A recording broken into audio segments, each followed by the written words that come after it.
I will not ask anybody not to say whatever they want to say. But on matters changing the constitution, I want to tell you that the discussion on changing the constitution for parochial, selfish, personal matters is no space to go.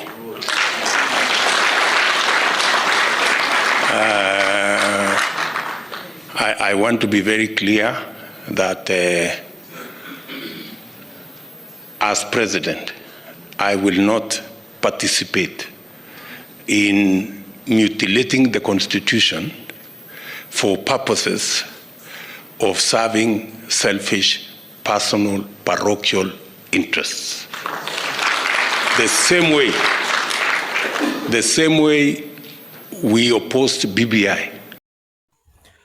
Now, ladies and gentlemen, it's another time that I want us to look into this issue of presidential term limit in Kenya, because it's becoming too much. After a very short time, you hear something about presidential term limit. What's cooking? Or what do they know that we don't know about the presidential term limit? Now, as we always say, nothing in politics happens out of mere coincidence. It's always well planned, well scripted, and executed to achieve certain political agendas. Now, in this issue of presidential term limit, in the first place, it was around in 2022 November. There's this MP from Fafi constituency, if I'm not wrong. His name is Salah Yakub. He proposed an amendment to scrape off the presidential term limit and instead to be replaced with age limit of 70 years for the president. It means if Ruto is 50 years, he's supposed to rule until he's 70 years.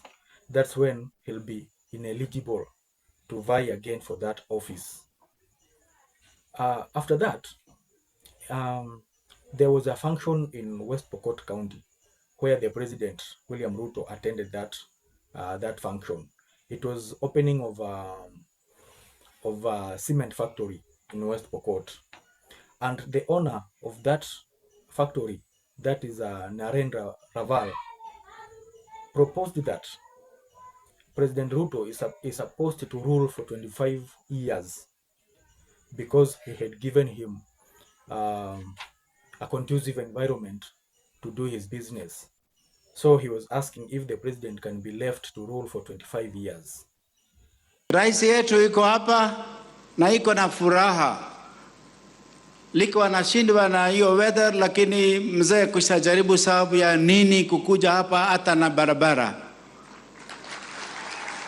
He loves us so much, he loves this country so much that especially myself, I have no words to say thank you to him. God gives him 100 years of life. I wish that we have this president for at least for 25 years.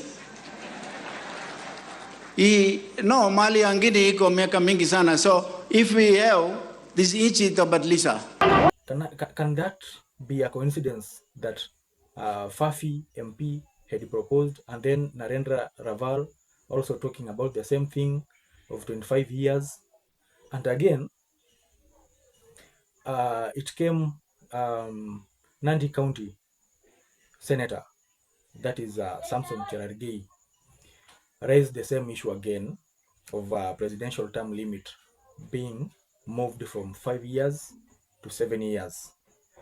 The Kenya presidential election is always highly profiled as a result of it being conducted within a short period of time, thus making it a do or die adventure.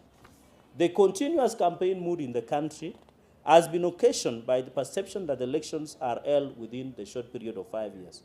In any election period, we lose a whole year in campaigns and another year is lost immediately after election because of the litigations in the Supreme Court, and thereafter transition period of new government settling down in the formation of new government, such as cabinet vetting by parliament, and appointment of the same, including senior government officials. In total, we lose 2 years in a period of 5 years, leaving only 3 years for a president and new government to work. It is therefore justifiable to increase the presidential term limit to 7 years per term, totaling to 14 years, if someone is re-elected to office. I am cognizant that these proposals shall alter the governance structure as envisaged in the Constitution of Kenya, which in turn shall be subjected to public referendum or popular initiative as highlighted under Article 257 of the Constitution of Kenya 2010. To the critics, let's meet in the contest, because our Constitution envisages amendment of the Constitution at any given time, so long as the threshold is met under the provisions of Article 2.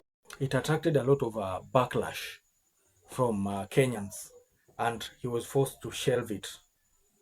Now, again, he has brought the issue again, saying that, and this time it seems to be a little bit serious, because he is claiming that he has already placed that.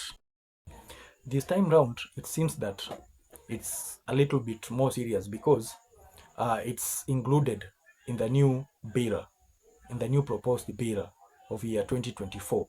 And I think currently it's in Senate, if not in National Assembly.